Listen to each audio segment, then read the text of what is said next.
ಸನಾತನ ಧರ್ಮ ಪ್ರಾಣಿ ಬಲಿಯನ್ನ ಪ್ರಮೋಟ್ ಮಾಡುತ್ತಾ? ಯಾವುದೇ ಆಚರಣೆಯನ್ನ ಖಂಡಿಸುವಂತಹ ಹಕ್ಕು ನನಗಾಗ್ಲಿ ನಿಮಗಾಗ್ಲಿ ಇಲ್ಲ. ಆದ್ರೆ ಅದರ ನಿಜವಾದ ಮೀನಿಂಗ್ ಅನ್ನ ತಿಳ್ಕೊಳ್ಳುವಂತಹ ಹಕ್ಕು ಎಲ್ರಿಗೂ ಇದೆ. ವೇದಗಳಲ್ಲಿ ಬಲಿಯ ಬಗ್ಗೆ ಹೇಳಿದ್ದಾರೆ, ಆದ್ರೆ ವೇದಗಳನ್ನ ಹೇಗೆ ಅರ್ಥ ಮಾಡ್ಕೋಬೇಕು ಅನ್ನೋದಕ್ಕೂ ಕೂಡ ರೂಲ್ಸ್ ಇದೆ. ವೇದಗಳಲ್ಲಿ ಎಕ್ಸ್ಪ್ಲನೇಷನ್ ಮೆಥಡ್ ಸಿಂಬಾಲಿಕ್ ಹಾಗೆ ಮೆಟಾಫರಿಕಲ್ ಆಗಿರುತ್ತೆ. ಜೊತೆಗೆ ವೇದಗಳ ತತ್ವಗಳಲ್ಲಿ ಒಂದು ತತ್ವ ಯಜ್ಞದಲ್ಲಿ ಯಾವುದೇ ಪ್ರಾಣಿಗೆ ಹಾನಿ ಆಗ್ಬಾರ್ದು ಅಂತ ಕೂಡ ಹೇಳುತ್ತೆ. ಆದ್ರೆ ನಾವು ಅದ್ರ ಬಗ್ಗೆ ಗಮನ ಹರಿಸ್ತೀವ? ಖಂಡಿತ ಇಲ್ಲ. ಯಾಕಂದ್ರೆ ನಾವು ಪ್ರತ್ಯಕ್ಷವಾಗಿ ಏನು ಬರ್ದಿದ್ಯೋ ಅದನ್ನ ಲಿಟ್ರಲ್ ಮೀನಿಂಗ್ ಅಲ್ಲೇ ತಗೊಂಡ್ಬಿಡ್ತೀವಿ. ಪ್ರತ್ಯಕ್ಷವಾಗಿರೋದು ಸುಲಭವಾಗಿರುತ್ತೆ, ನಾವೇನು ಕಷ್ಟಪಡ್ಬೇಕಾಗಿಲ್ಲ, ಕಳ್ಕೋಬೇಕಾಗಿಲ್ಲ. ಯತ್ ಪುರುಷೇಣ ವಿಷ ಯಜ್ಞಂ ದೇವ ತನ್ಪತ್ ಅಸ್ಮಿನೋ ತಸ್ಮಾತೋ ಜೀವೋ ಯವ್ಯಹವ್ಯನೇ ಜೀವೆ.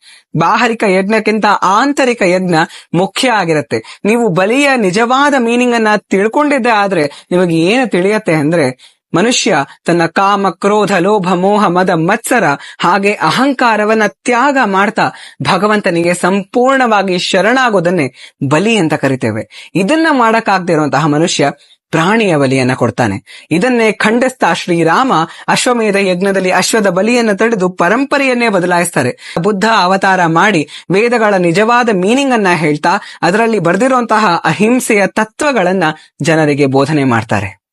ಹರೇ ಕೃಷ್ಣ.